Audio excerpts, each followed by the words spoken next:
Elasticity. Sometimes a term sounds intimidating. Sometimes microeconomics gets a bad rap because students are not properly instructed on seemingly difficult subjects such as elasticity, which really aren't all that bad. They just are slightly intimidating because they sound fanciful and intellectual. Definitely part of our academic approach to studying microeconomics is our application of supply and demand principles we studied earlier in the semester to an idea called elasticity. But remember, elasticity is simply an extension of, an application to, our study of markets that we've already previously introduced and mastered.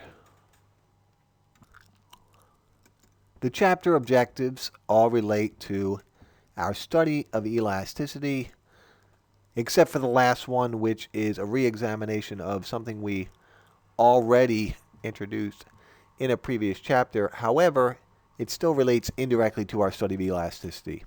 If we look at the first bullet point here, price elasticity of demand and how it can be applied, the majority of our focus for this chapter centers around this particular idea, elasticity of demand. So we'll review what is demand, what do we mean by a demand schedule, we'll look at the law of demand, and then we'll talk about elasticity.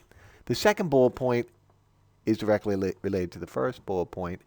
One of the tests to determine the elasticity of demand is called the total revenue test.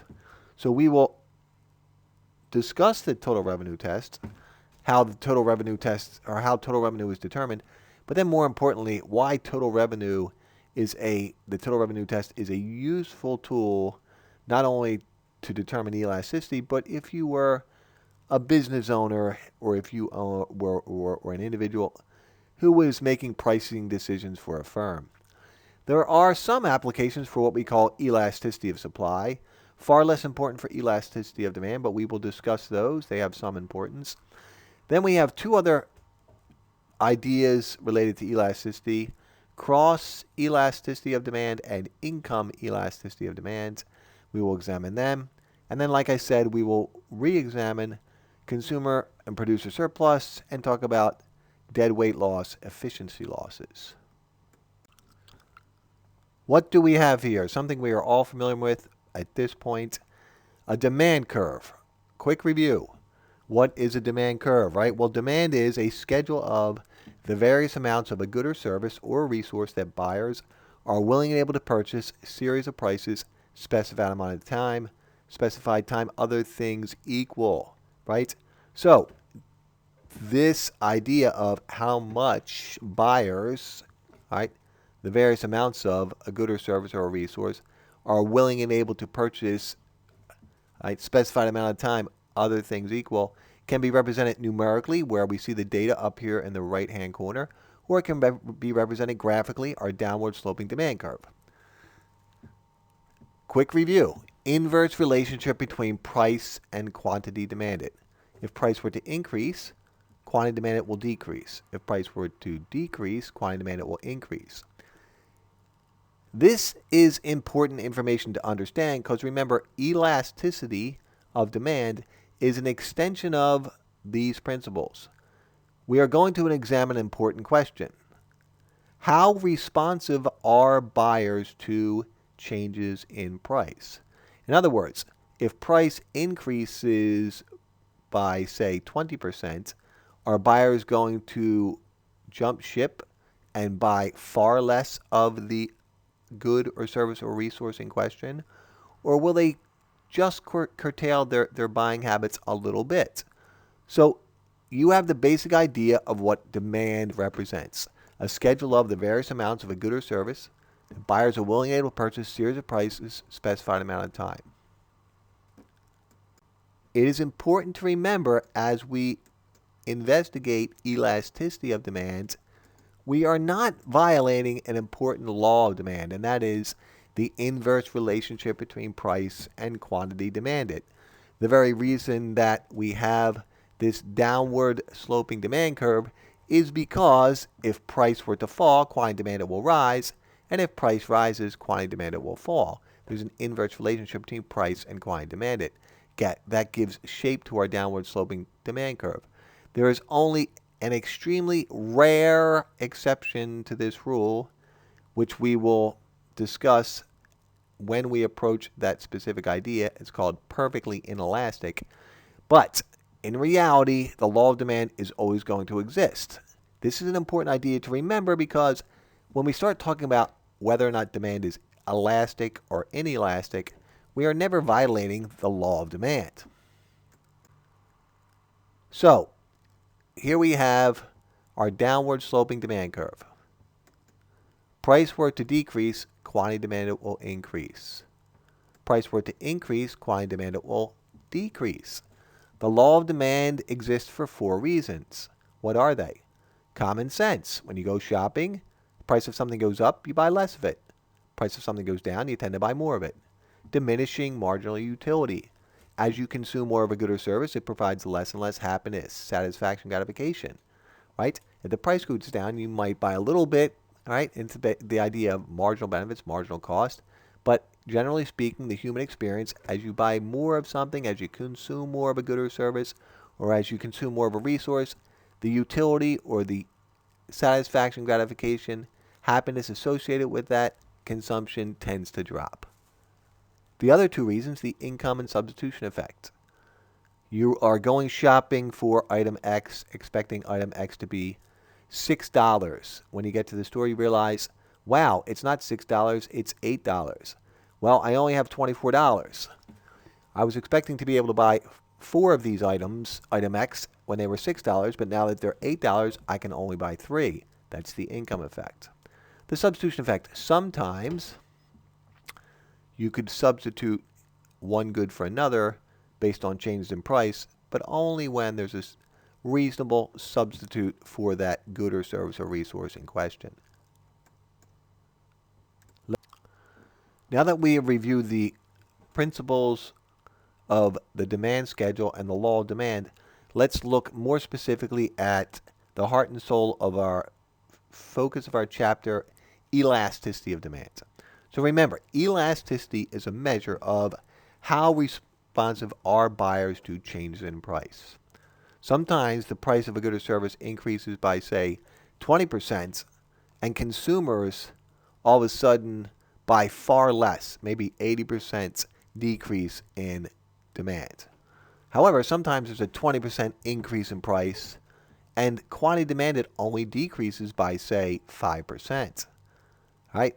So, economists came up with terms to capture those 2 ideas. When buyers are quite responsive to changes in price, we as economists refer to this as elastic. We say demand is elastic, significant response to price changes. However, if there is a change in price and there's some response but not a significant response to the price change, economists refer to this as demand being inelastic. It's important to understand these 2 terms before you move forward. So, review. Price change. Let's assume for a moment that price went up by 50% of a good or a service, and buyers jumped ship, right? So, man, quantity demanded dropped by 90%. Quite responsive, right? We would say demand is elastic. But if price were to drop, say, 75%, and quantity demanded only increased by, say, 6%, we would say that demand is inelastic. Get used to these 2 terms. Now remember, whether demand is elastic or inelastic, the law of demand is still being held true.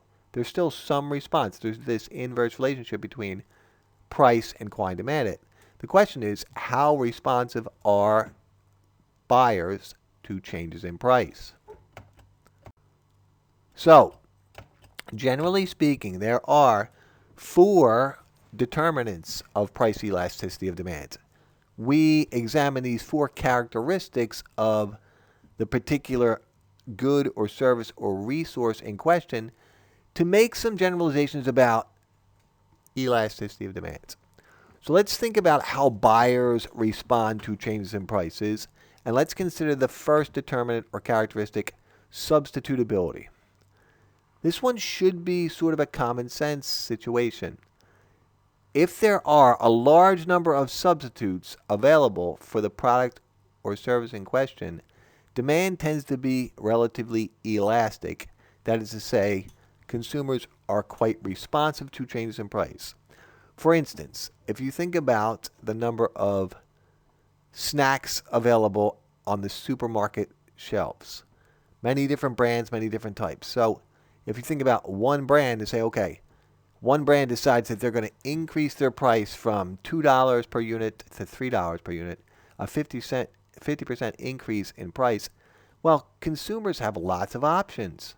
There's many substitutes that will suffice.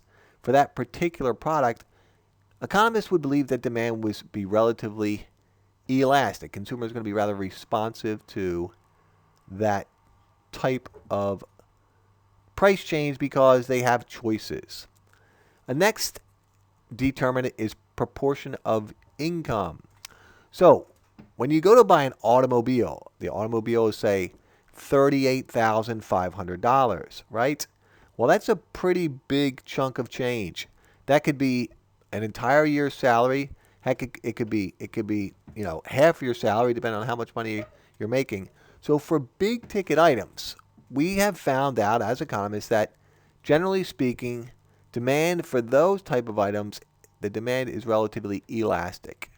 That is to say, change in price creates a significant change in quantity demanded. However, for small ticket items, things that cost $1, right? Think of it like this. When you go to buy salt, table salt for your consumption at home, the salt you put on your food when you're eating lunch or dinner, do you ever really check the price? It's such a small ticket item. For those type of goods or services, low proportion of your income, you don't really think about, oh my goodness, can I afford another container of salt when I go Of course not, right? So demand tends to be inelastic. This is an important one, the third one, luxury versus necessity. Think about a product or a service that you must buy or almost must buy. You don't really have much choice. Or something where you'd like it, but you don't really necessarily need it. All right, how about gasoline, right? Gasoline is pretty much a necessity if you want to get to school or to work. As you can imagine, we don't really have much options when it comes to a necessity of that sort. So the price of gasoline goes from $3 a gallon to $4 a gallon. We're not happy about it, but we still drive almost as much. Now, of course, there's going to be some response by the consumers, the purchasers of this particular fuel. There's going to be some response to the increase in price. What kind of driving will we cut back on? Well, if I don't need to go for that cruise to see my friends on Sunday because they live 30 miles away and gas is so expensive and that's going to be 5 gallons, okay, we'll cut back on that driving, right? But most driving is necessary. It's not really a luxury. So the demand for gasoline tends to be relatively inelastic, as opposed to something like Fabergé eggs, right? Or some type of nice, fancy watch. I don't know, all the name brand watches that could be out there, something like a Gucci watch, right? So if you think about a luxury item, the demand for those particular products tends to be relatively elastic. The last idea here is time. Do consumers have any time to adjust their purchasing habits, or are we looking at a relatively short period of time that we're analyzing? So for instance, let's think about something where you're at the stadium and you're really thirsty and you want a drink of water. Well, you're pretty much stuck there for the foreseeable hour and a half of the game, right? For that period of time, you're willing and able to purchase a bottle of water for $5. Even though you completely understand if you went to your supermarket, you could buy a 6-pack of water in a nice container for, say, $1.50, right? but because of the time frame for that specific period of time, demand tends to be relatively inelastic. That is to say, consumers aren't that responsive to change in price. But given significant time to adjust, consumers will change behavior. A good example is automobile industry. In 2004, the price of gasoline began to shoot up, right? Because oil hit $140 per barrel. The owners of SUVs, pickup trucks, V8 engines, for that period of time, they couldn't adjust their buying habits of gasoline because they had just started a lease on their vehicle or they had bought the vehicle and were stuck in a 4 or 5 or 6 year loan in the vehicle. But given enough time, the next time they look for and purchase an automobile, they would prefer to buy something which is far more fuel efficient. So the longer period of time under consideration, demand tends to be more elastic. In a short period of time, demand tends to be inelastic. Students now have a general idea of the principle known as elasticity of demand. Demand is a schedule of the various amounts of a good or service that buyers are willing and able to purchase, series of prices, specified amount of time, other things equal. The law of demand, price increases, quantity demanded will decrease. Price decreases, quantity demanded will increase. Elasticity is a measure of how responsive are buyers to changes in price. There are two means of measuring, two tools that economists use to determine the responsiveness to price changes. The first one is a bit mathematical, and when you say that, students get turned off automatically. But the math isn't all that difficult. We will walk through the process so you understand how to determine what is known as the price elasticity coefficient. We can use some numbers to calculate this particular figure, and it will help us determine the elasticity of demand for any good or service or resource in question. The second means of measuring elasticity of demand is referred to as the total revenue test. This is important for two reasons. Number one, it gives us insight into elasticity, that is to say, whether buyers are responsive and demand is therefore elastic, or buyers are relatively not all that responsive and we say demand is inelastic. But it also helps us if we were trying to think like the owner of a firm or a business and go through the nature of pricing decisions made by an economist. All right, there are two tools to determine elasticity of demand, as mentioned on the previous slide. The first one being the coefficient, or the price elasticity coefficient of demand. The formula to determine the coefficient is at the bottom of the slide. Elasticity of demand is calculated by measuring percentage change in quantity demanded over percentage change in price. Before we get into the math, remember, what is elasticity? It's a measure of how responsive are buyers to changes in price. If the price of a good or a service or resources increases, are buyers going to purchase a lot less or just a little bit less? So are buyers responsive and therefore demand is relatively elastic, or are buyers not all that responsive and therefore demand is relatively inelastic? All right, now on the next slide, we will discuss in some detail interpreting the outcome of the formula. In other words, after we do all the math to get the number, what does it mean? So remember, interpreting the number is actually far more important than determining the number. I'll say that one more time. Interpreting the outcome, or interpreting the coefficient of elasticity, is far more important than determining the number. Now, there's a bit of math involved with determining the number, so we will demonstrate how we get to that number. But remember, if you can't tell us what the number means, it doesn't matter anyway. So notice right away, what are we measuring? Percentage change in quantity demanded over percentage change in price. we are measuring percentage changes.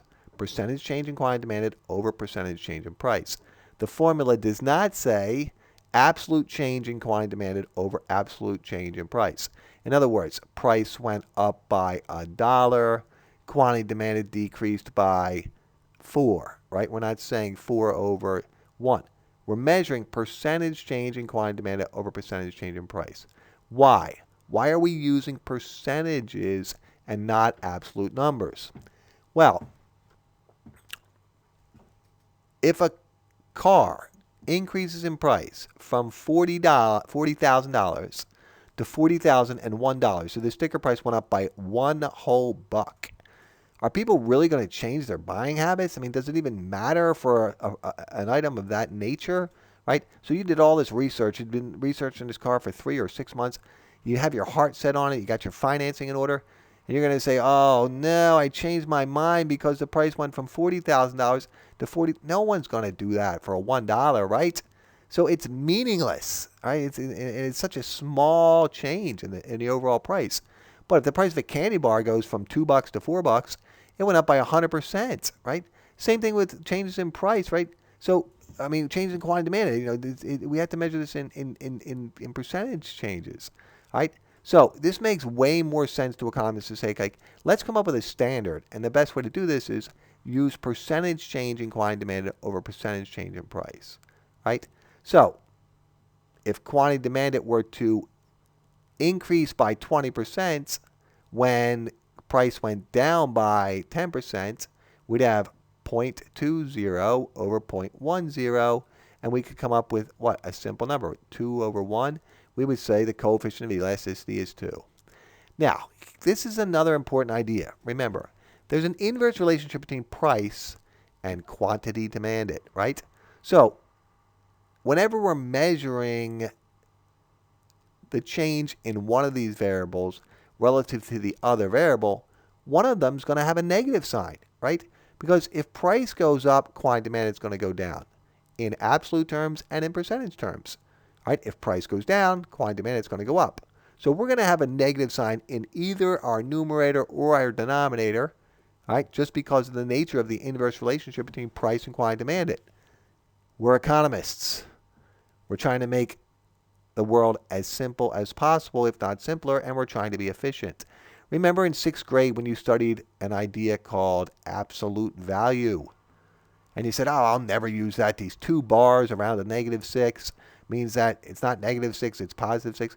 Well, that's what we're going to do. Our outcome is always going to be a negative number when we measure percentage change in quantity demanded over percentage change in price. For simplicity, we will simply ignore the minus sign and take the absolute value of the calculation. So, we went over these 2 important ideas. Why use percentages and elimination of the minus sign, right? Now, one more quick thought about using percentages.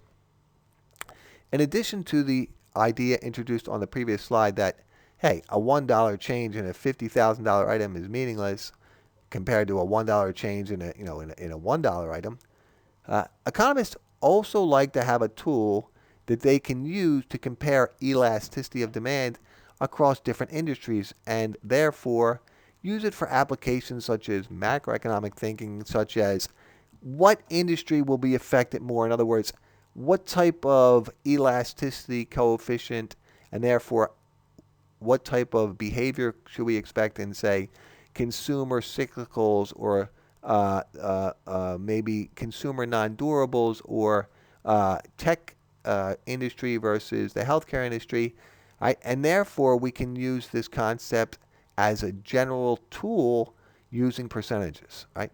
And again, elimination of the minus sign because we don't need it. We're just going to eliminate the minus sign. The most important idea that we also introduced on the other slide was this. If you can do the math, yeah, that's great. We should all be able to do the math to calculate the number. But interpreting the coefficient of elasticity is far more important than doing the math. Okay, I'm sure that you can all handle the math. This is 6th grade math. We can figure out how to do that. But if we measure percentage change in quantity demanded over percentage change in price, and the result is a number greater than 1, we're going to interpret that as elastic. In other words, the demand for that good or service or resource is relatively elastic. That is to say, consumers are relatively responsive to the change in price. So look at example 1, 0.04 percentage change in quantity demanded, 0.02 percentage change in price. The result, a coefficient of elasticity of 2. 2 is therefore greater than 1. That's our demarcation line. Our line in the sand is 1. If our result is something greater than 1, demand is elastic. Consumers are responsive. Buyers are responsive to the change in price. Obviously, if we do all the work and we come up with a result of something less than 1, right? So in the next example, 0.01 percentage change in quantity demanded, 0.02 percentage change in price. Our answer is something less than 1. Demand is relatively inelastic. Consumers are not all that responsive. All right, let's look at the first result, a coefficient of elasticity of 2 versus the second result, a coefficient of elasticity of 0.5. What type of good or service? Well, we went over this before. Let's review it. Characteristics of elasticity, the determinants. For a good or service where there's lots of substitutes, we would expect a result where the coefficient is greater than 1, demand to be elastic. For a luxury, not a necessity, we would expect a result greater than 1. For a big ticket item, something that costs a lot, we would expect a coefficient of elasticity greater than 1. If there's plenty of time for consumers to change habits, we would expect a coefficient of elasticity, again, greater than 1. Demand is elastic. All right, what if there's no substitutes or hardly any substitutes for that product? Inelastic. What if it's not a luxury, it's a necessity? Inelastic. What if we don't have a lot of time to change our habits? Inelastic. Right? What if it's a small portion of our income, a very small ticket item? Demand will be relatively inelastic. One more idea before we move on to this unilastic at the bottom. The larger the number strays from 1, right, it demonstrates something about our result. So if we perform this mathematical magic and the result says, man, coefficient of elasticity is 7. Well, demand is therefore far more elastic at 7 with a coefficient of elasticity of 7 than it is at 2. Right?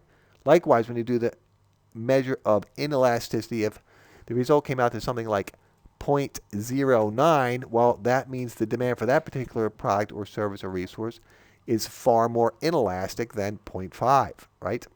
Now, there is the rare case where we have a result exactly 1. Percentage change in quantity demanded is exactly the same as percentage change in price.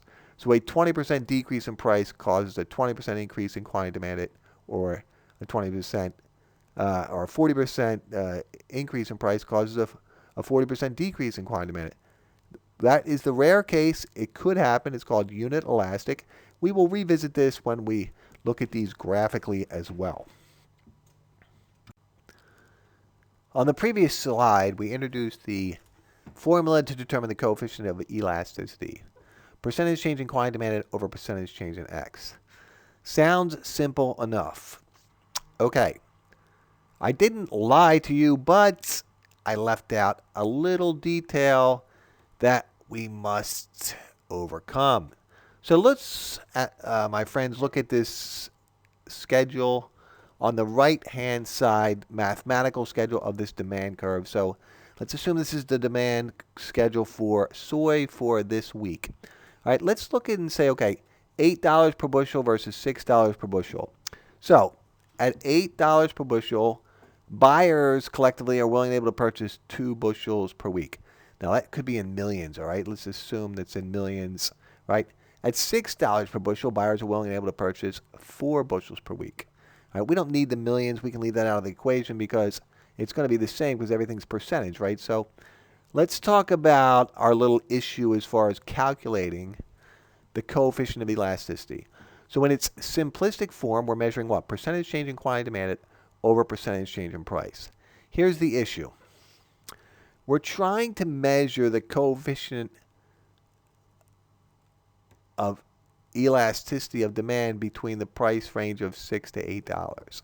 But if price were to drop from $8 to $6, that's what? $2 It's 2 out of 8. That's a 25% decrease in price. If price were to rise from $6 to $8, that's a 33% increase in price, right? Oh, that's a problem, right? So if we look at the quantity side of the equation, right, at $8, consumers are willing and able to purchase 2, right? At $6, they're willing and able to purchase 4. So a movement of up from 2 to 4, that's a 100% increase in quantity demanded. And a drop from 4 to 2, that's a 50% decrease. So over that range between $8 and $6, we have some mathematical inconsistencies. Don't worry. We have a means to take care of this issue. So let's restate our coefficient of elasticity formula. Down bottom is what we call a thing of beauty, right? To eliminate the issue we introduced on the previous slide of, man, if we move in one direction, we have a certain percentage change. If we move in the other direction, we have a different percentage change, right? But we're trying to calculate coefficient of elasticity over a certain price range.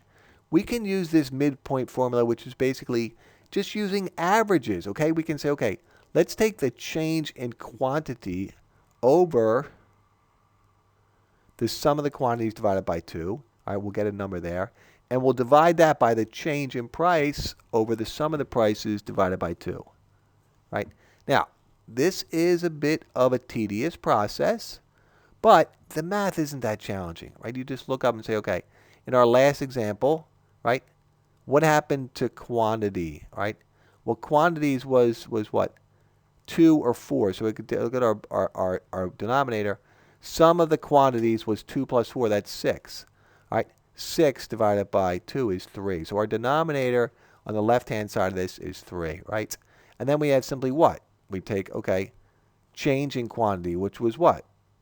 2, right? From 2 to 4 or 4 to 2, it's still a 2 change in quantity. All right, so we have 2 over 3. All right, that's not a big deal, right? And we would simply divide that by what? Our change in price over our sum of prices divided by 2. What's the sum of our prices? Well, we had 8 and 6, that's 14. Divided by 2 would be 7. And our change in price would be 2, right? From $8 to $6 or $6 to $8. So we would simply take 2/3 divided by 2/7, and that will give us our answer, right? So it's not a challenging mathematical equation. So on the last slide, we introduced the formula. Now let's finalize our calculation. Up top on the left is our table from our demand schedule, right? And we were trying to calculate the coefficient of elasticity between $8 and $6 over that price range. And we introduced the idea there's a little bit of a problem. If price drops from $8 to $6, it's a 25% drop, all right, 2 out of 8. If price would increase from $6 to $8, it's a 33% increase, right, 2 out of 6. Likewise, on the quantity side, if quantity demanded increased from 2 to 4, that's a 100% increase. If quantity demanded were to drop from 4 to 2, it's a 50% decrease. The coefficient of elasticity formula states change in percentage change in quantity demanded over percentage change in price, but it fails to really address this issue, so economists have developed what's called the midpoint formula. All right, here's the midpoint formula. Change in quantity over sum of quantities divided by 2, all divided by change in price over sum of prices divided by 2. So for our investigation, say we want to establish the coefficient of elasticity over the price range between $6 and $8, what do? Okay, well, what's the change in quantity? All right, well, quantity either went up from 2 to 4 or down from 4 to 2. So our change in quantity is 2. All right, our sum of quantities is 4 plus 2, all right, divided by 2. So there's the left side of our equation, right? 2 over 6 divided by 2, right? And that comes out to 2 over 3, which is 0.667. All right, the right side, all right, what's our change in price? Well, if we went from 8 to 6, that's $2, or from 6 to 8, that's a $2 change in price. All over sum of prices, which is 6 plus 8, or 8 plus 6, 14 divided by 2, all right, which is 2/7. So if we were to take in our calculator 0.667 divided by 0.2583, I think that's what it came out to, is 2 over 7. All right, we come out with a final calculation of 2.33. Now remember, when we started this entire exercise, we emphasized the idea that the most important economic outcome is interpreting the results. So over that price range between $6 and $8, or $8 and $6, the coefficient of elasticity using the midpoint formula comes out to 2.33, which means that demand is relatively elastic, or that consumers are responsive, because it's a result greater than 1. Isn't there an easier way? Isn't there a better way? Human beings have been asking that question from the dawn of mankind. Well, let's investigate a different method of calculating elasticity, the total revenue test. All right, we previously introduced and mastered the coefficient of elasticity, the numeric mathematic approach to determining elasticity of demand. Here we're going to introduce and master what's called the total revenue test. Okay, total revenue is a new term for us. How much money did our business collect? Now remember, we didn't say how much profit did we make. How much revenue did we generate from our sales? Total revenue is not difficult to calculate. You take the price of the good or service we are selling times the quantity we sell, and that will help us determine total revenue. So let's say we're selling light bulbs and we're selling them for $2 a pop, and we sold 100 of them. All right, price $2, quantity 100. 2 times 100, that's $200 for our total revenue.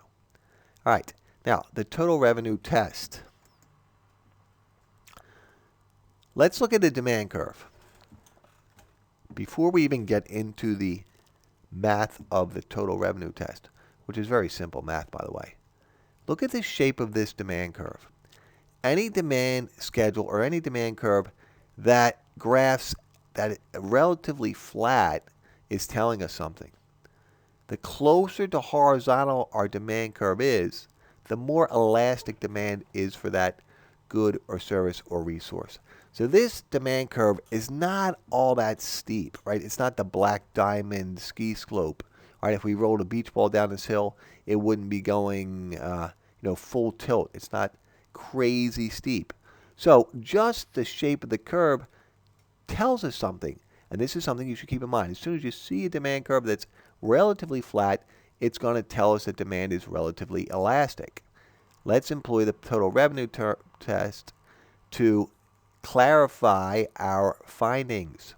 Now, if demand for a good or a service or a resource is elastic, price and total revenue will move in the opposite direction of one another.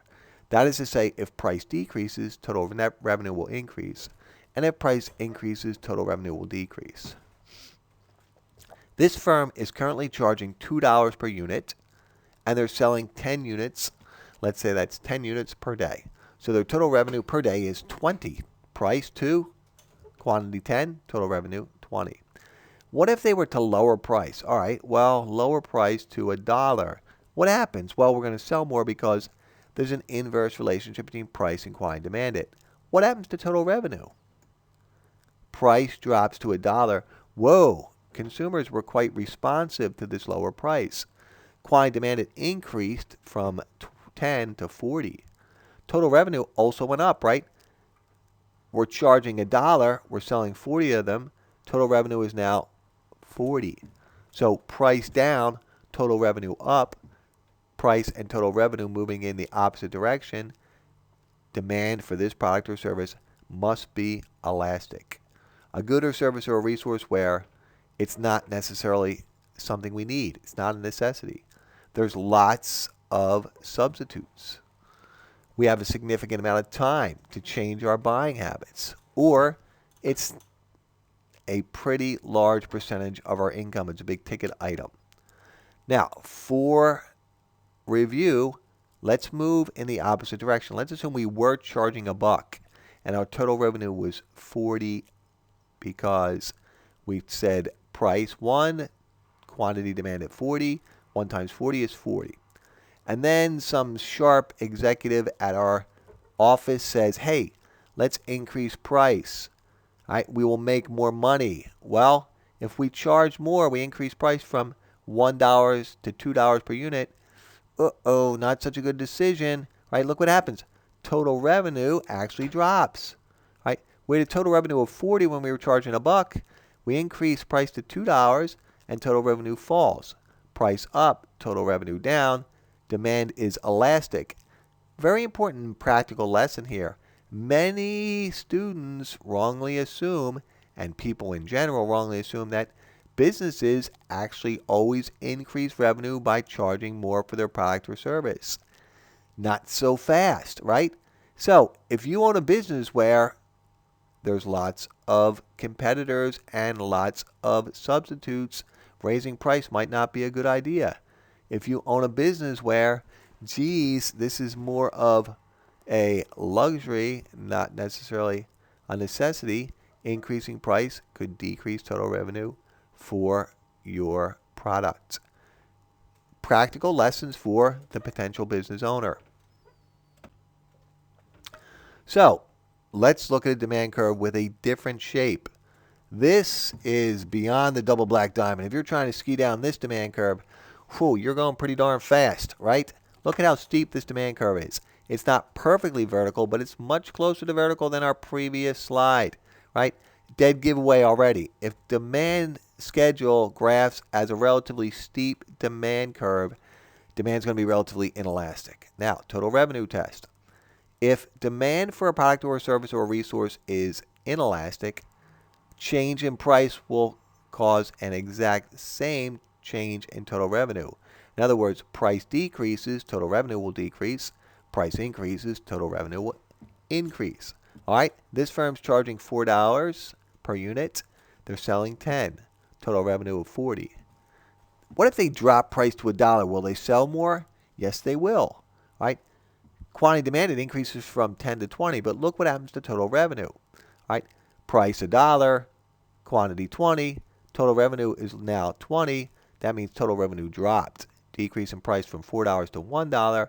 Total revenue dropped from 40 to 20. All right. Demand is inelastic. That's how we interpret this. Now, again, this firm actually has some pricing power, right? Maybe there's not a lot of substitutes. Maybe it's more of a necessity. If this firm was charging $1, selling 20, they could raise price all the way up to $4. Yeah, they'll sell fewer units. They're not selling 20 anymore. They're only selling 10. But look what happens. Total revenue actually increases from 20 to 40. Price up, total revenue increases. Price and total revenue moving in the same direction. Demand is inelastic. All right, let's revisit the idea of unit elastic, that rare case where percentage change in price creates an exact same percentage change in quantity demanded. So price goes down by 20%. Price goes down by 20%. Quantity demanded increases by 20%. Or price goes up by 40%. Quantity demanded decreases by 40%, okay? So we have a coefficient of elasticity of 1. This is what our demand curve would look like over that price range, right? Total revenue test, what would happen? Well, total revenue would be the same. It's kind of an interesting scenario, right? This firm is charging $3 price, selling 10, 30 for total revenue, right? The area of that rectangle, right? And then say, okay, what happens if we drop price all the way down to $1? Oh, look, now total revenue is what? It's the same, right? Price is 1, quantity is 30. So total revenue hasn't changed over that price range. Demand is unit elastic. Again, that's the rare case. Now that we understand the basics of elasticity of demand, let's investigate some extreme cases. The graph on the board here is referred to as perfectly inelastic. That is to say, The demand for this good or service or resource, demand is perfectly inelastic. How do we interpret this idea? Perfectly inelastic. All right, let's use some numbers to explain the details. Assume for a moment that this demand curve, at the bottom of this demand curve, quantity on the quantity axis, the horizontal axis, is 50. What are we saying? What is this demand curve telling us? What does it mean to be perfectly inelastic? Demand is perfectly inelastic. Well, we're saying there's absolutely positively no response to change in price. In other words, it doesn't matter how much price changes, quantity demand, it will always be the same. Now, that seems like an illogical conclusion. How could it be? Is there ever a situation when you could charge 50 cents or $5 or $50 and the demand would be the same? Well, there's really only one practical example of this extreme case of perfectly inelastic. Assume for a moment you or one of your friends is diabetic. Assume also that the doctor has prescribed 50 milligrams of insulin daily. So, how much are you going to take? Well, you're not going to take 40 and you're not going to take 60. You want to take 50 milligrams of insulin daily to keep your blood sugar at the level which is necessary for your health. So, if you charge 10 cents per milligram or milliliter, you would buy exactly 50. Right? If you charge 50 cents, if you charge $5. So, it's an extreme example, perfectly inelastic. Now, we will look at cases that are relatively inelastic, where the demand curve is not perfectly steep. Something like the demand for gasoline. There's not many substitutes. The demand for something like cigarettes, where people are addicted. All right? And even the demand for prescription drugs.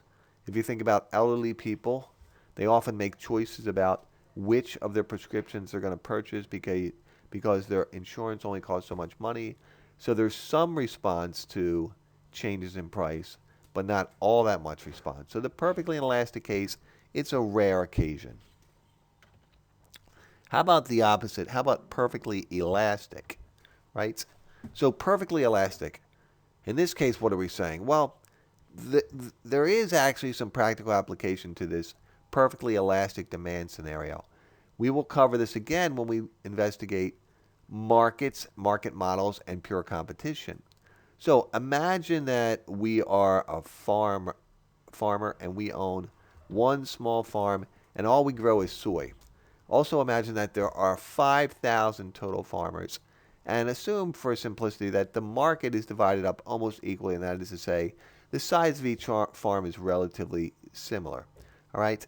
So our contribution as one farm to total market output, it's negligible, right? 1/5,000th of total supply, right?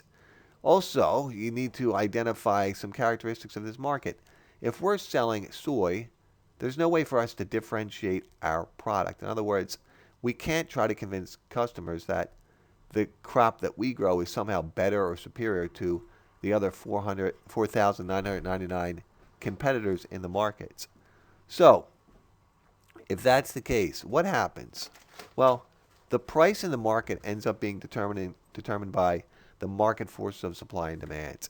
In other words, the 5,000 producers and hundreds of thousands, if not millions of customers, right, our typical supply demand scenario.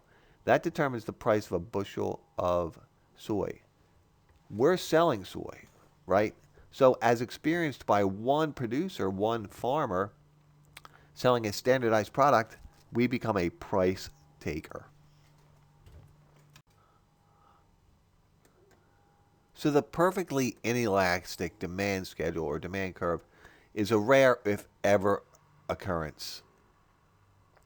Perfectly elastic demand, one seller among the many in a purely competitive market where the firm is a price taker because the situation resembles agriculture or something where each firm produces a standardized or homogeneous product. Therefore, they can't differentiate their product from their competitors. But if we look at these two graphs, there's an easy way to remember perfectly inelastic and perfectly elastic. Perfectly inelastic looks like an I, correct? Right? Straight up and down, vertical. And perfectly elastic looks like the middle line of an E.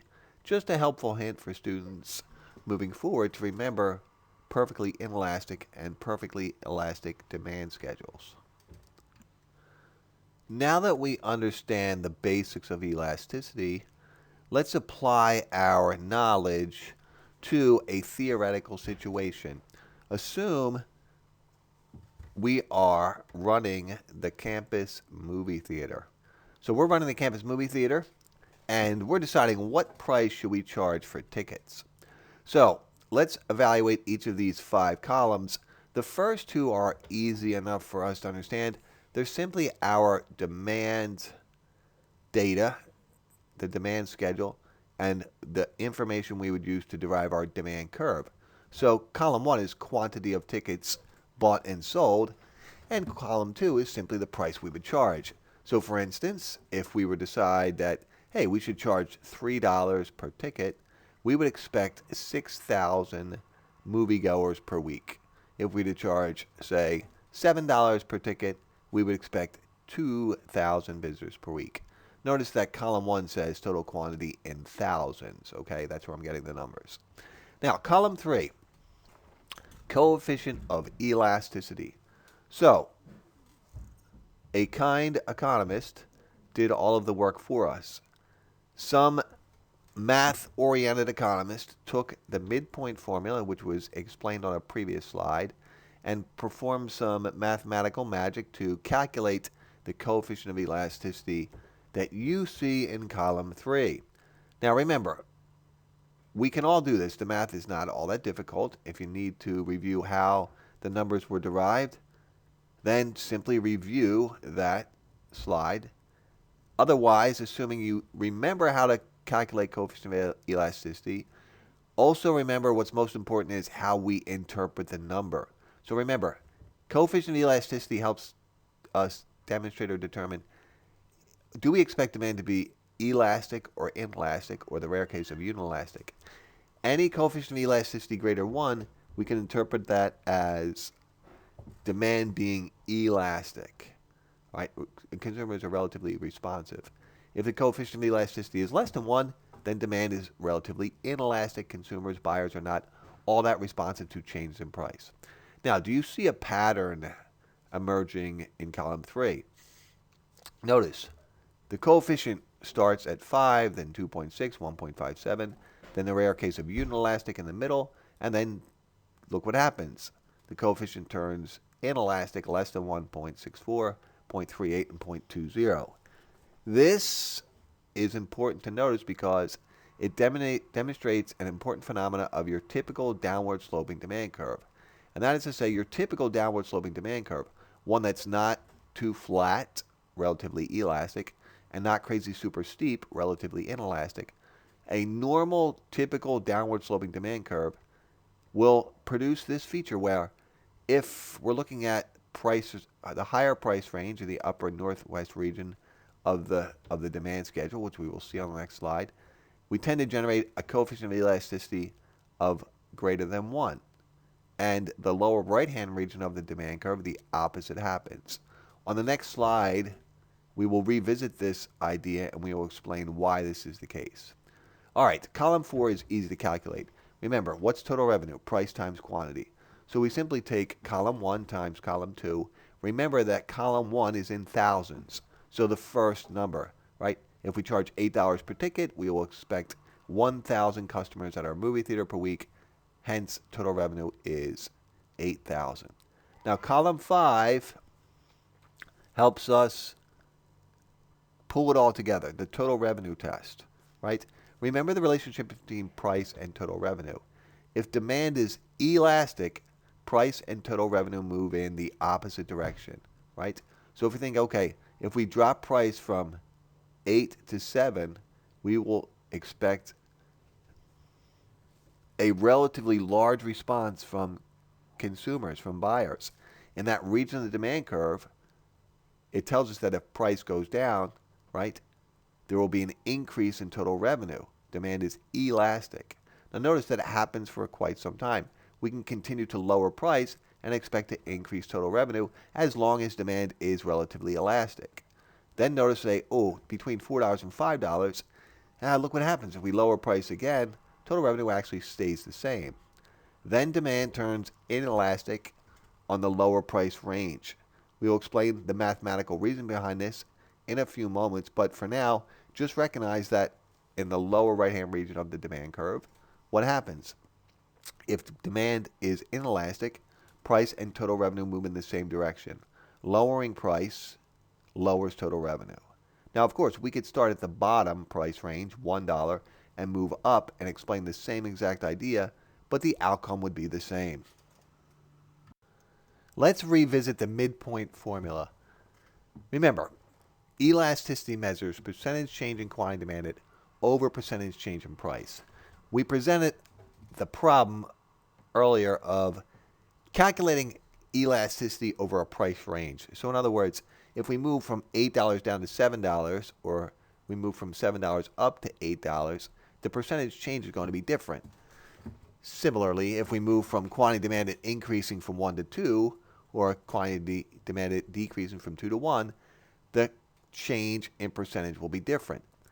To figure out how we can deal with this issue, we can average out the changes over that range in the demand schedule or demand curve. That's why we use the midpoint formula. And the math behind this is pretty simple. We simply take change in quantity over top of the sum of quantities divided by 2, and we will get a number for the left-hand side of this problem. And then we'll take change in price over the sum of the prices divided by 2, right? So using this math, we can calculate the coefficient of elasticity over a price range, which averages out the percentage changes over that price range.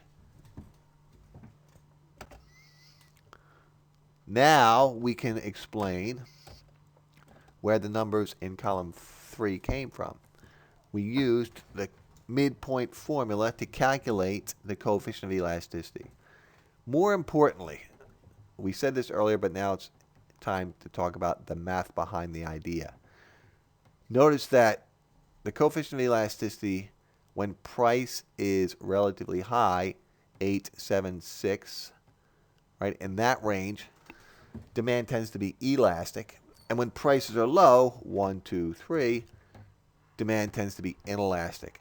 Here's the math reason behind this phenomena, and the reason why your typically downward sloping demand curve, or your typical downward sloping demand curve, has a relatively elastic region and a relatively inelastic region. Let's look at the price range $8 to $7, right? In terms of a change in percentage change in price, that's not a huge percentage change in price. If we move from 8 down to 7, that's 1/8. All right, if we move from 7 up to 8, that's 1/7. Both relatively low numbers, right? However, look at how much quantity is changing over that price range. Quantity demanded either goes up from 1 to 2, a 100% increase, or down from 2 to 1, a 50% decrease. So what we're doing is we're simply measuring a very large percentage change in quantity demanded over a relatively small percentage change in price. So whenever you take a larger number divided by a smaller number, you're going to get a relatively large number. The opposite is happening at the lower price range, right? So if we're looking at elasticity over the $1 to $2 price range, and we're trying to calculate that coefficient, right? Look, when price moves from $1 to $2, that's a 100% increase in price. If price would have dropped from $2 to $1, that's a 50% decrease in price. So our denominator, the bottom number, is going to have a relatively big value, right? At the same time, the numerator is going to have a small value because quantity demanded either increases from 7 to 8, 1/7, or decreases from 8 to 7, 1/8, so a relatively small numerator. And we could do the same for the other price quantity relationships, but now you understand the reason, the mathematical reason why the coefficient of elasticity demonstrates this property, that over larger price when we look at the higher price range, the coefficient of elasticity tends to be relatively elastic, and over the lower price ranges, coefficient of elasticity is relatively inelastic. Economists love graphs. What we're going to do here is we're going to examine and evaluate the same exact ideas we looked at with numbers, on the previous slide, right? So let's look at our downward sloping demand curve. What did we already identify as a key characteristic of our downward sloping demand curve? Your typical downward sloping demand curve, one that's not extremely flat and therefore relatively elastic, or super steep, which demonstrates relatively inelastic, typical downward sloping demand curve. It's going to have three regions, right? The upper left-hand portion, demand is going to be relatively elastic. That is to say, the coefficient of elasticity is greater than 1. And remembering our total revenue test as another approach to calculating elasticity, price and total revenue will move in the opposite direction. So we have our demand curve up top. Down bottom, we have our total revenue graph, the parabola down bottom. So notice what we're measuring there. On the horizontal, quantity demanded. On the vertical, we're measuring total revenue. So if price were to drop from, say, $8 to $7, total revenue increases. Price and total revenue moving in opposite direction, right? If price drops from $8 to $7, total revenue increases from $8,000 to $14,000, right? Likewise, if price were to fall from, say, if price were to rise from $6 to $7, total revenue would fall. Price and total revenue moving in the opposite direction. In the center portion of our downward sloping demand curve, our typical demand curve, we identify the area of the curve where we have this rare occurrence of unit elastic. That is to say, our coefficient of elasticity over that price range is exactly 1. So it's not greater than or less than 1, it's exactly 1. That happens for us in our fictitious movie theater over the price range of $4 to $5. So what's happening with total revenue in that price range? Well, if we charge $4 per ticket, we expect 5,000 movie tickets sold, total revenue 20,000. If we charge $5, we expect 4,000 visitors to our theater, selling 4,000 tickets. Again, total revenue 20,000. So, coefficient of elasticity comes out to exactly 1 because percentage change in quantity demanded is met by the exact same percentage change in price, and over that range, total revenue doesn't change. Now, the grayish area, the lower right-hand portion of the demand schedule, demand is relatively inelastic. So, again, our coefficient of elasticity will be less than 1. We said this on a previous slide. The mathematical reasoning behind that, in that region, what's happening? Price changes are pretty large percentage changes. An increase in price from $1 to $2 is a 100% increase. Changes in quantity demanded, the percentage change is not all that great. So you're dividing a relatively small number by a relatively large number. Therefore, coefficient of elasticity comes out to a number less than 1. All right? Therefore, if we look at the gray area of our total revenue curve down bottom, what's going to happen? Price and total revenue will move in the same direction. Price decreases, total revenue will decrease. Price increases, total revenue will increase. So, if you were running a business, this is extremely important information. If you believe that demand for your product or service is relatively inelastic, then you have a little bit of pricing power. You should increase the price for movie tickets from $1 to $2, from $2 to $3, from $3 to $4. But beyond that increase in price, demand turns elastic, and any increase in price will actually not be good for your business. Likewise, if the demand for your good or service is relatively elastic, right, you know that price and total revenue will move in the opposite direction. All right, you stand to lose money by raising price. This basic introduction to your downward sloping demand curve and this typical phenomena of part of the demand curve demand is relatively elastic and the other portion demand is relatively inelastic, and our total revenue curve down bottom, this will be important information for us and economic ideas moving forward, especially when we evaluate a situation where we have, hey, what if we're the single seller and we're a monopoly and we have pricing power? Well, we would kind of want to choose a price where we're going to maximize total revenue. So all of this comes back into play later on when we study the monopoly market model.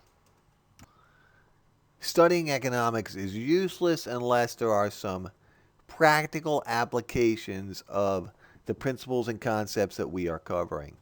So here are some practical applications of elasticity of demand. So let's think about the elasticity of demand for your typical agriculture product. In other words, corn, rice, soy, potatoes. When you think about people's habits, buying habits, well, you know, we don't rush out and buy a whole bunch more of these agricultural food products when price drops. We may buy a little bit more, but we're not going to go crazy. Say, hey, I'm going to buy 3 times as much potatoes because of price drops, right? Likewise, you're not going to say, I'm going to stop eating because price went up. You're going to try and find ways to cut back a little bit. But so therefore, demand is relatively inelastic when you talk about the demand for agricultural output. Therefore, if there was some situation where we had a large crop yield, right? In other words, a magnificent growing season by the farmers. Well, we have a pretty huge increase in supply, rightward shift in the supply curve. Why? Well, because the number of sellers or an increase in technology, whatever non-price determinant of supply you'd like to use to explain the increase in supply, that's going to tend to depress wages for farmers. Because remember, if demand is inelastic, right, price and total revenue move in the same direction. So if the supply curve shifts to the right, price is going to drop, demand's relatively inelastic. Therefore, wages in this case to farmers, or revenue for farmers, will decrease. Now, what about an excise tax? What about charging more of a tax on something like cigarettes? Why do you think they are called sin taxes?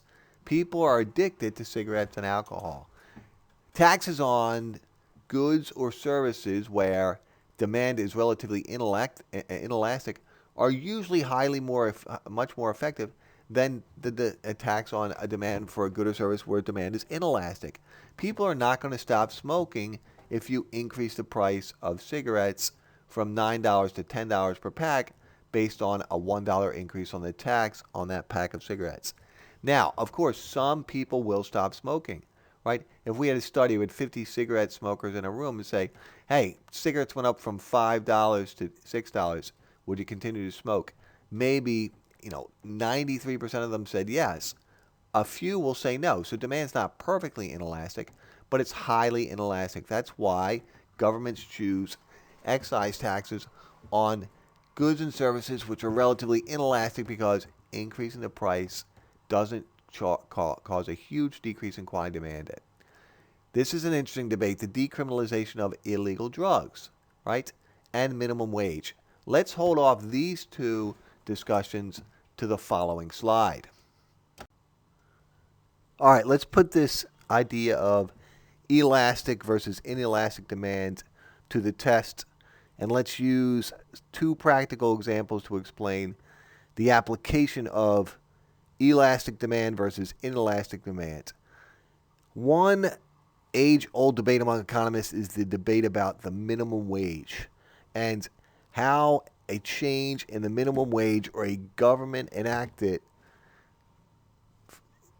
increase in the price of wages paid to labor, how will it end up affecting the labor market? So there's 2 schools of thought here, is that perhaps if the government forces employers such as Walmart and McDonald's and those type of employers who are in the market to hire low-skilled workers, there's a chance that a much higher minimum wage could actually reduce the total amount of income that low-skilled workers receive.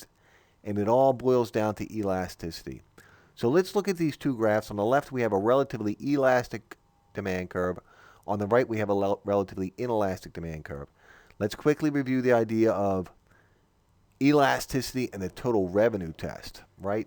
So when demand is elastic, price and total revenue move in the opposite direction. In other words, increasing price reduces total revenue, decreasing price increases total revenue.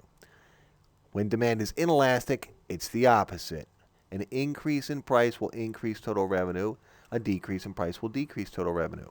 So let's look first at, on the left-hand side, we'll call this wage 1, W1, E1, the orange rectangle there. So the area of that rectangle represents total revenue, right? Now, what do we mean by total revenue? All right, so on the vertical axis, we're measuring wages or wage rate, and on the horizontal axis, we're measuring the amount of employment. So that rectangle measures how much total income, how much total revenue low-skilled workers are receiving. So you think, okay, if W1 is, say, $10 per hour and E1 is 100, we'll just say, it could be 100 million. There's not that many low-skilled workers because the total U.S. labor force, so let's say 10. All right, there's 160 million people in the labor force. Let's call it 10, so for 10 million. So 10 times 10, that would be your total area of that rectangle. That would be the wages received, the total income received by all low-skilled workers. So the question is, what if the government mandates all employers of low-skilled workers pay a higher wage, say $14 an hour? So W2 could be $14 an hour. So remember, if demand is elastic, that means buyers are quite responsive to changes in price. And it also means that an increase in price would decrease total revenue. So our new rectangle, W2E2, the area of that rectangle, that would represent an area smaller than the orange rectangle, which means that the overall amount of income received by low-skilled workers would actually decrease, because the way businesses would react to say, man, now that the wage is higher, we're going to look for alternatives. Now, what do you mean alternatives? Well, there's already discussion about fast food restaurants looking to replace low-skilled workers with mechanization, having machines or robots perform many of the mundane tasks that people work. So if demand for low-skilled workers is relatively elastic, an increase in the minimum wage would ultimately harm those individuals, because the buyers of that particular resource, the Walmarts of the world, the fast food restaurants of the world, they look for alternative sources other than labor as far as their inputs, their resources, their factors of production. Now, on the right-hand side, we have a relatively inelastic demand curve, right? Now, remember, total revenue tests price and total revenue move in the same direction when demand is inelastic. So if the demand for low-skilled workers is relatively not responsive to changes in price, an increase in the minimum wage would actually benefit low-skilled workers, right?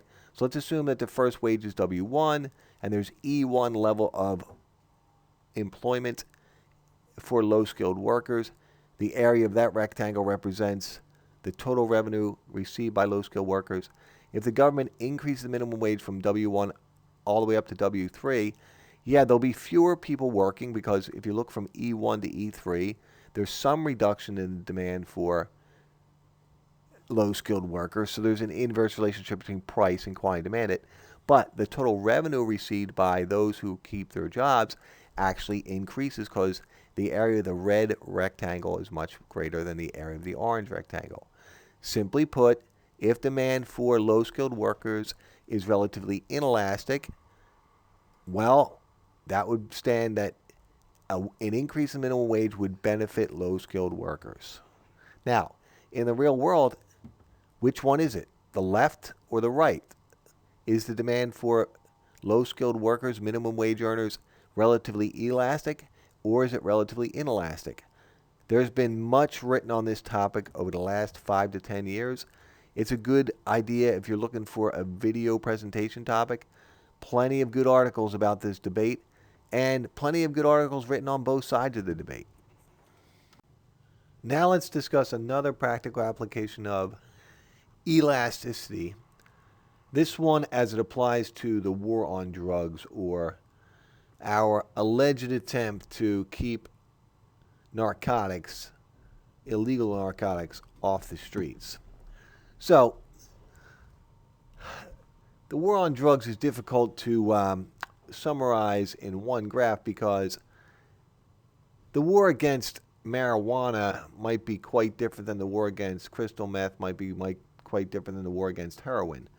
So this particular graph might just represent the war on all drugs, which may do a disservice because obviously different type of drugs have different type of socioeconomic implications and effects on our society and on people's lives. But for simplicity, let's assume that this was the market just for marijuana.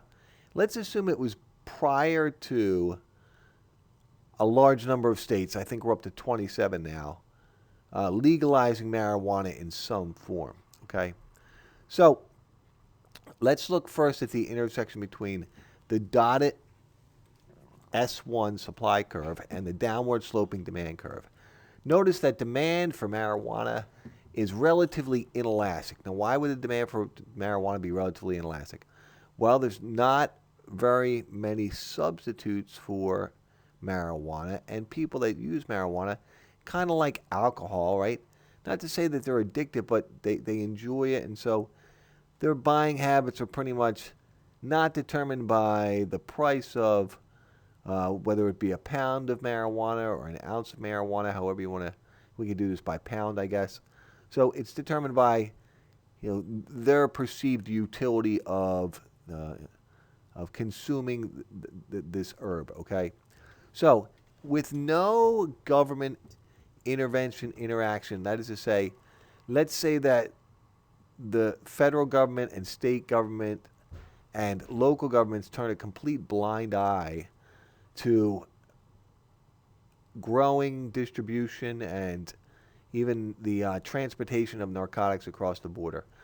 So the equilibrium would take place at S1D, right? So we look at that and say, okay, what does that mean? And so if we look at the rectangle created there, that would be the total revenue created for drug dealers, okay?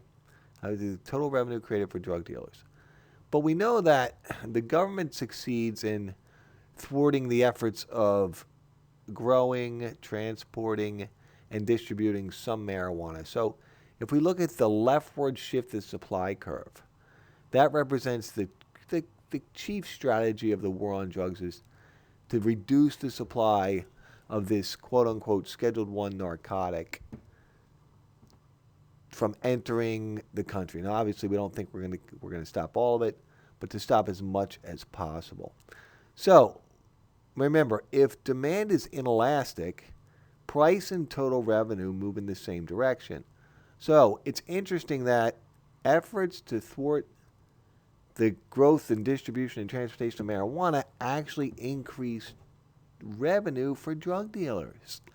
Now, of course, not all of that would be increased revenue for drug dealers because there would be some cost to, that they would, the effort of trying to evade capture and such, and of course the cost of being captured. But it is interesting that our policy may be misguided, right? Imagine if we did the opposite. Okay, now there's two ways to approach any narcotic as far as saying, all right, we're not going to keep it illegal anymore.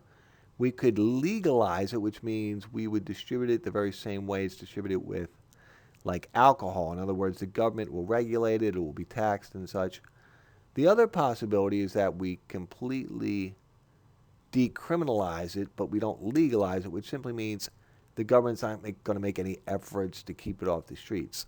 So if we were at the current equilibrium of S2 and our downward sloping red demand curve, and all of a sudden the government just abandoned all efforts to keep marijuana from entering the country, and people could grow it in their backyard, and if you wanted to, you could have a farm of marijuana, the supply would increase dramatically because obviously there'd be no social implications to growing it. There'd be no criminal implications to having it.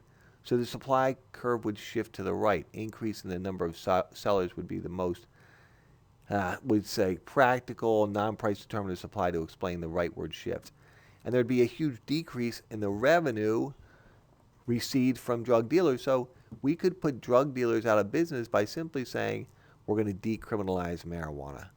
Now, this is another good topic if you wanted to investigate further for your video presentation. Much has been written on this. There's been much debate on the success or lack thereof, the success of the war on drugs over the last 30, 40, 60 years. It doesn't seem to have made much impact or difference in the lives of the average human being on planet Earth. Let's shift gears and now focus on elasticity of supply. So the formula here looks rather similar, right? Percentage change in quantity supplied over percentage change in price. So just like when we studied elasticity of demand, we're going to calculate a coefficient of elasticity, and the number is going to be either 1, greater than 1, or less than 1. So the characteristics that influence or enhance elasticity of supply typically boil down to a time factor as being the most important. In other words, how long do producers or sellers have to adjust their level of output or their level of production based on changes in price of what's going on in the market, right? So that's the key idea here. Now, there are a few other ideas other than time, and they include availability of resources. In other words, the land, capital, and labor you need it to produce a good or service. And this one is pretty straightforward.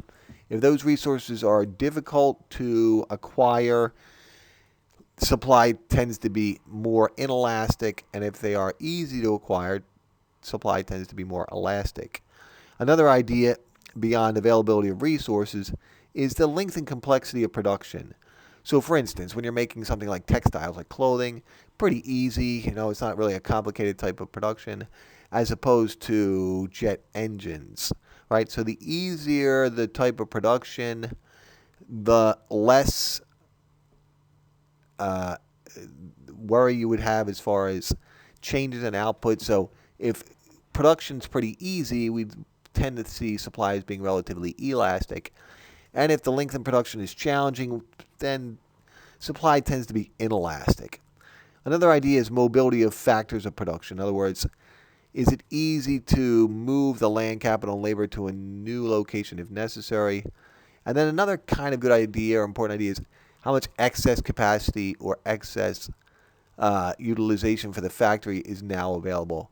So if the factory is already at a high level of usage, supply tends to be relatively inelastic. And if there is plenty of excess capacity, supply tends to be more elastic. So real quick, let's introduce these ideas. The market period is a period of time when there's absolutely, positively no time to shift resources, and supply will be completely vertical. See the supply curve here? Elasticity is, the coefficient of elasticity is exactly 1. On the other, as opposed to the market period, we could be examining elasticity of supply in the short run.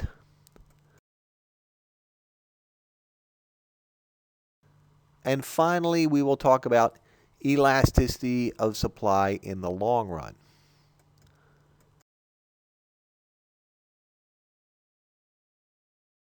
All right, so let's revisit these 3 periods: market period, short run, and long run, right? Now remember, coefficient of elasticity is measuring percentage change in quantity supplied over percentage change in price. So if you look at this supply curve, what is it telling us?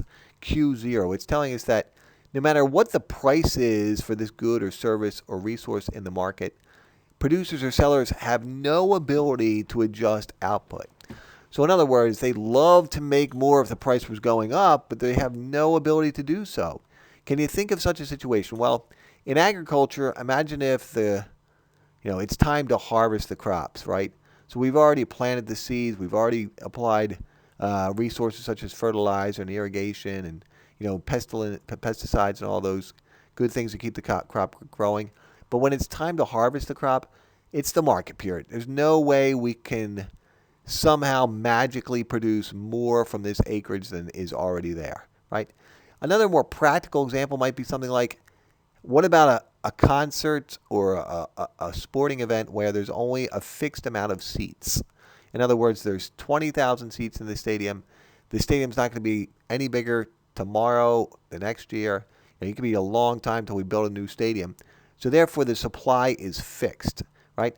Now, depending on the industry, the market period can be quite a long time. So, for instance, with the stadium example, if a basketball team constructs a new stadium and you figure they're going to use that stadium for the next 20 or 30 years, the market period is that long for, they're never going to be able to adjust the level of output, the level of seats based on pricing.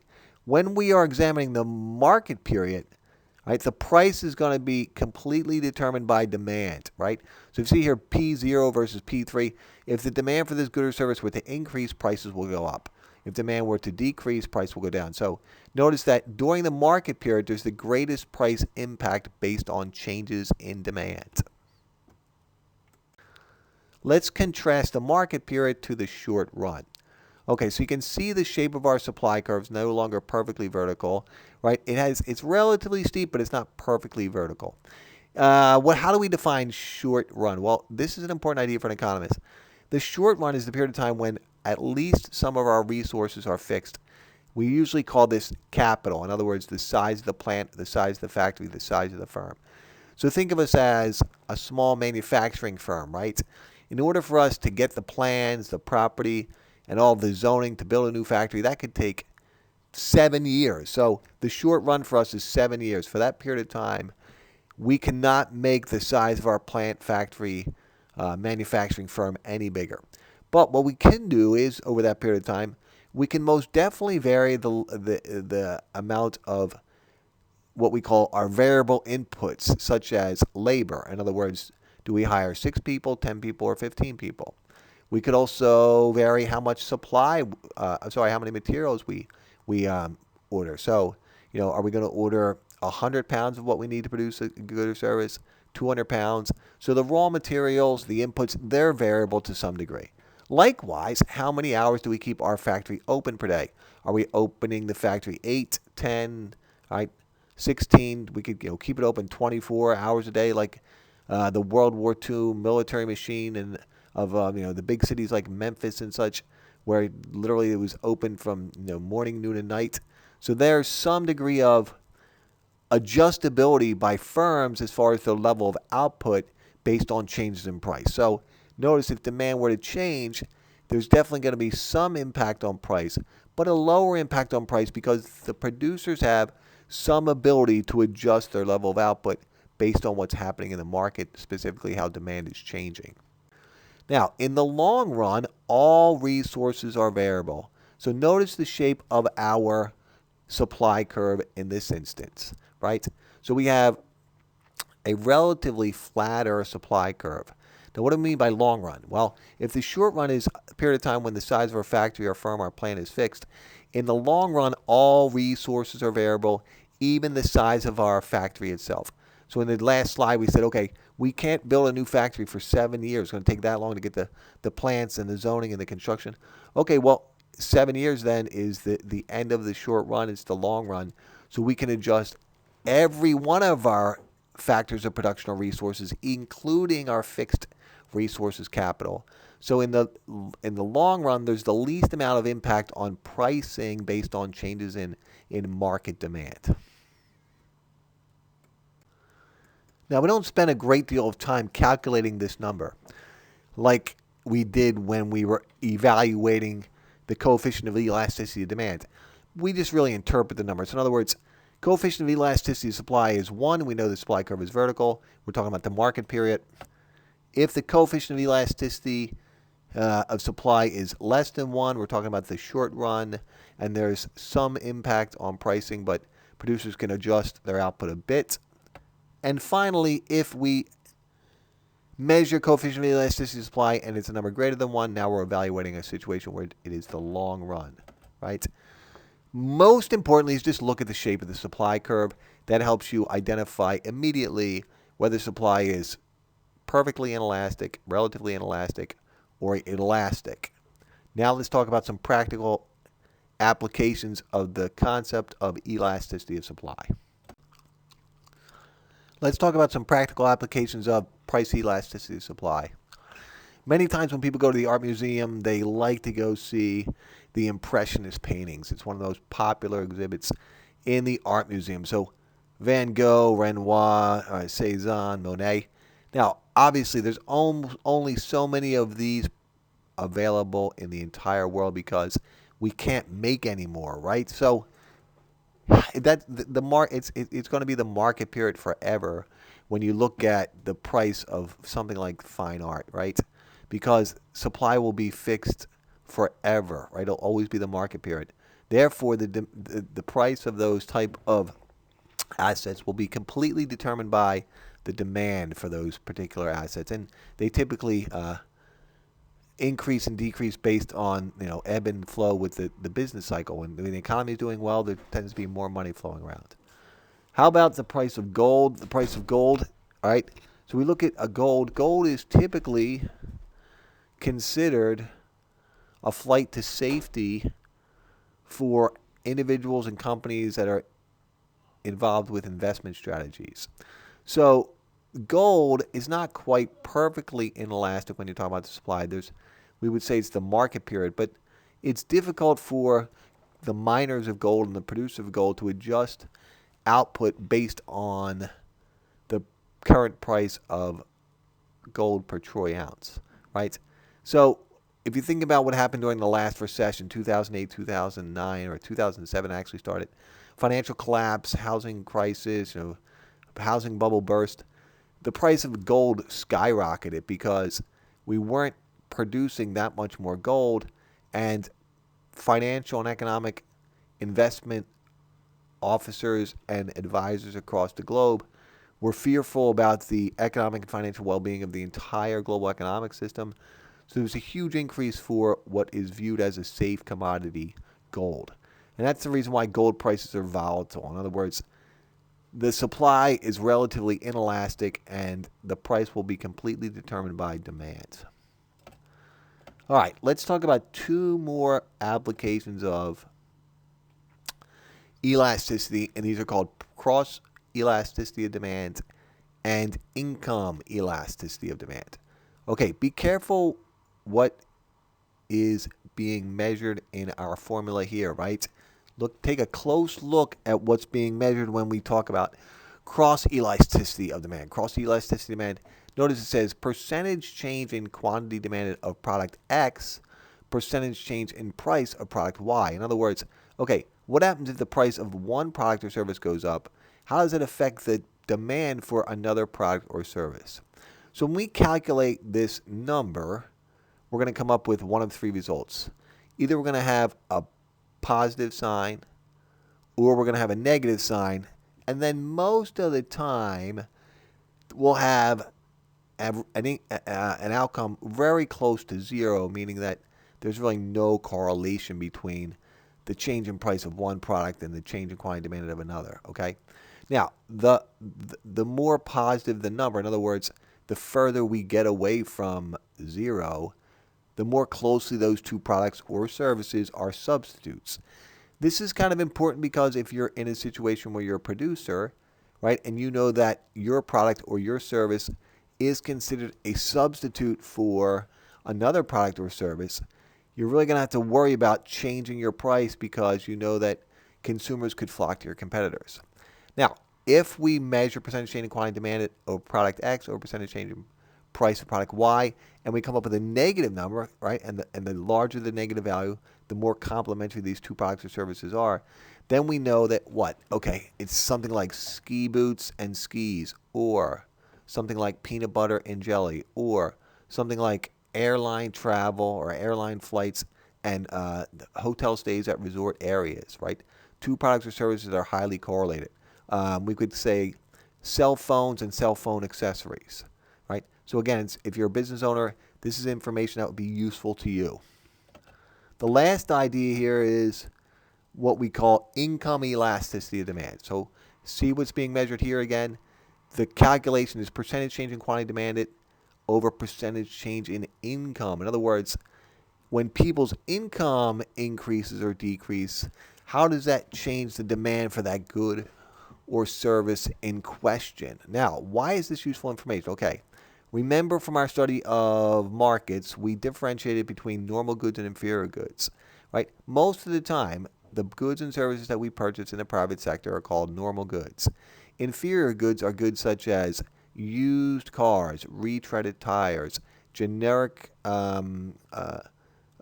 consumer durables such as shampoo and toothpaste and stuff, right? Um, uh, any store brands would be considered inferior goods. Now, again, this is positive economics, not normative economics. We're not making any biased judgment about individuals who purchase them. We're just trying to make sense of how these markets change based on income. Now, again, if you own a business, this is extremely useful information. Generally speaking, when the economy is doing better, when we're in an economic expansion, the incomes of most households increase, which will increase the demand for most goods and services. Now, why is that important? Well, if you own a business and all of your offerings are normal goods, you would expect your business to expand during economic booms, during an economic expansion when real GDP is rising, as opposed to if the economy goes into recession, your business would probably falter. Now, let's say you're Procter & Gamble or you're Johnson & Johnson. What you might want to do is offer a diverse portfolio of goods. In other words, you could have some high-end type shampoos and then some low-cost, what we would call inferior good type of goods. Therefore, your business model would be highly protected in terms of the swings of the business cycle. So it's good for businesses to understand whether their product is labeled a normal good or an inferior good, and if possible, change the portfolio of their offerings so that they're sort of cushioned against the normal flow of the business cycle over a 10 or 20 year period.